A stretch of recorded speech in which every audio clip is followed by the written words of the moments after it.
Today's project is going to be installing this Raptor series off-road anti-sway bar in place of the stock anti-sway bar. I've got the quick disconnect links, which are not quick and pretty greasy to disconnect and even harder to reconnect on the trail. So with this new off-road sway bar, I won't need to disconnect or reconnect.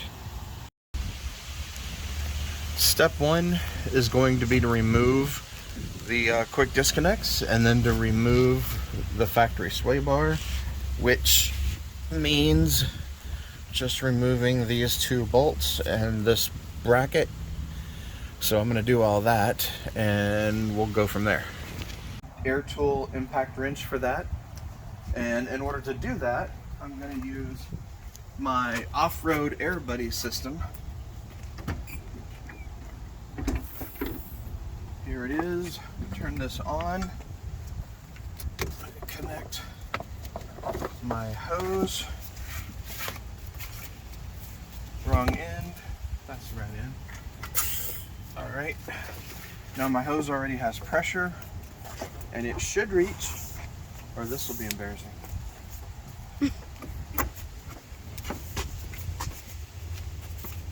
Probably reach easier without all those kinks in it. There we go. Then connect to my hammer, my impact wrench, and if all goes as planned, I'll be able to get these bolts off. Easy peasy. Let's make sure this is in reverse. Yep.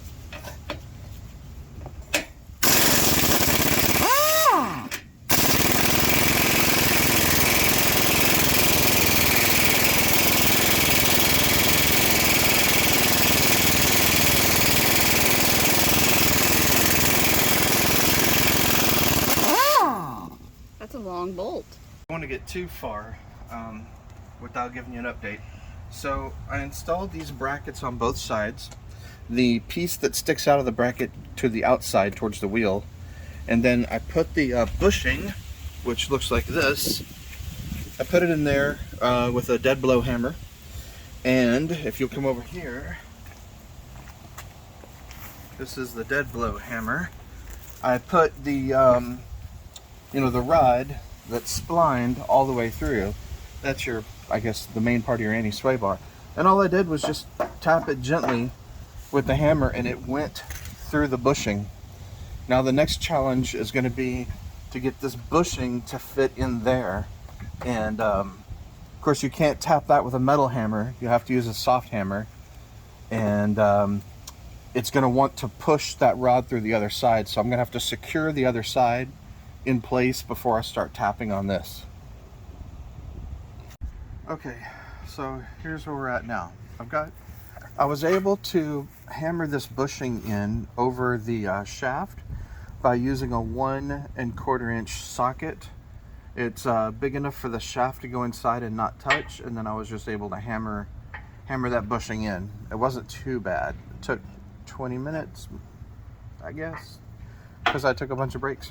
Alright, so then I bolted this arm down at the same angle as the other arm, and I tried to put a bolt in right here, but I sheared it off. I sheared that off. So now my only option is to drill that out and try to extract it with a screw extractor. Failing that, I'm going to drill a hole into it and drill in a self-tapping metal screw and do it that way. Once I'm done with that, I'll have to attach the links, the arms, but I've got the old quick disconnect thing down there and I've got to figure out a way to get that off first, but then it's just a matter of attaching the arms. So if I hadn't have screwed the pooch and busted the head off of that screw, this job would have been over and the whole thing would have taken a couple hours going at an easy pace. Alright, so I've almost gotten it all the way out. I burned up 2 cobalt drill bits, 1/8 inch drill bits getting it out. And I'm using this Ryobi extractor, which is reverse threaded.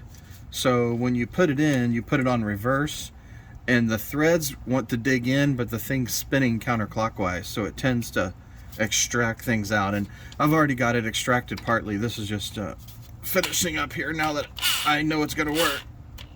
You want to go hard, push in hard, and go real slow. Woohoo!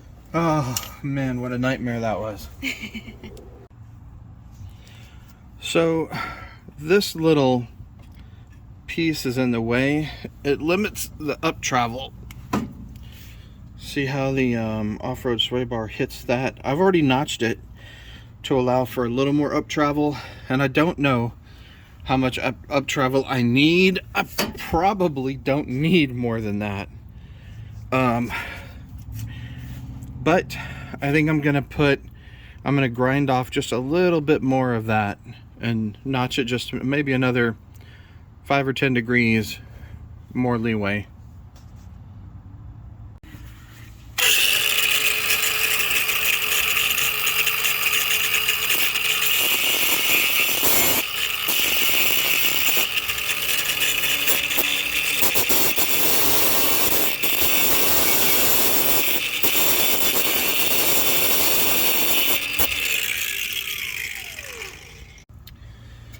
Okay, I added another little notch. Now I've got a little more up travel, probably way more than I really need. And I guess it can act like a kind of a bump stop or something if it goes that high. I probably don't need it going any higher. Anyway, now that that's bare exposed metal, it's gonna rust, so I'm gonna have to put some paint on that. I have to sand it and put primer and then paint, so I don't have some rust starting right there. Probably right here too, where I've scraped the paint off the frame. It was pretty much done at this point. All that was left was to connect the links and go try it out.